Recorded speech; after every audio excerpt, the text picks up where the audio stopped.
Well, a thorny problem for this florist, the FAA grounding FlowerDeliveryExpress.com's delivery drones. Now, the company trying them out so it could use them for Valentine's Day, but the government breaking the company's heart, saying they're unauthorized.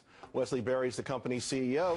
Wesley, I got to tell you, a lot of people talking about drones being the future. It just seems like you guys are trying to get out ahead of the curve here. Well, you know, sometimes big things have small beginnings. And we were really trying to experiment, learn how to best operate the drones, and how we could best incorporate them into our business model. So exactly what happened? Did you do a few test runs and everyone called up the FAA, or exactly how did this whole thing go down? Well, I'm not exactly sure about how the FAA got involved. I do know that we did several test runs.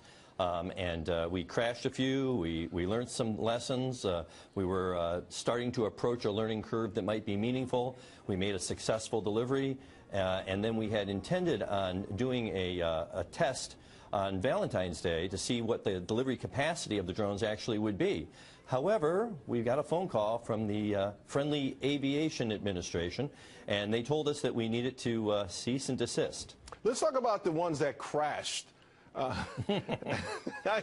Listen, you know, a lot of people say they don't want to live in a world where there's a bunch of drones hovering overhead. We do believe at some point this technology will be improved dramatically, never foolproof, but certainly improved to a large degree. But what happened when they crashed?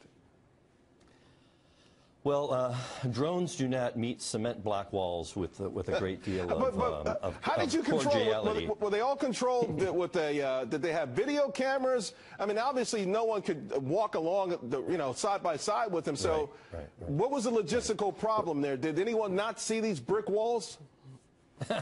Well, that was just when we were trying to get things started up. There was a correlation issue that needed to be done with the navigation system, that if you interrupted that process, it would not know where it really was. So, you know, we had some setbacks, but, you know, that's the whole point behind a learning process or a beta program, is you learn how to do things, and that's what we were trying to accomplish.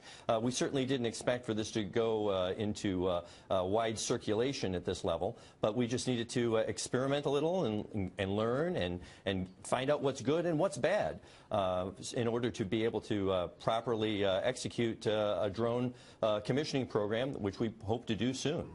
When you hear that someone like an Amazon would love to have a fleet of these and they're investing a whole lot of money, do you think that because they're a giant company, maybe they'll get some sort of favorite status, and maybe some of the trial and error that you guys are being forced to go through, they'll be able to skip right past?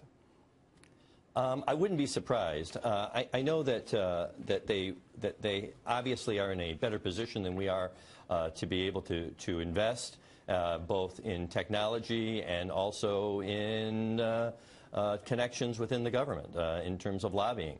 So, you know, that is a little disheartening. However, I'm confident that given the opportunity, we would be able to develop the same sort of techniques and same sort of technologies. And really, the FAA is really, you know, getting a little bit in our way. You know, sometimes the answer isn't always found by government. Right. Government doesn't always solve the problems. Sometimes government makes the problems. I hear you. Well, it's good to hear that you're not going to give up, and I'm sure you're going to get to where you have to be. Seems like you guys already made some big inroads.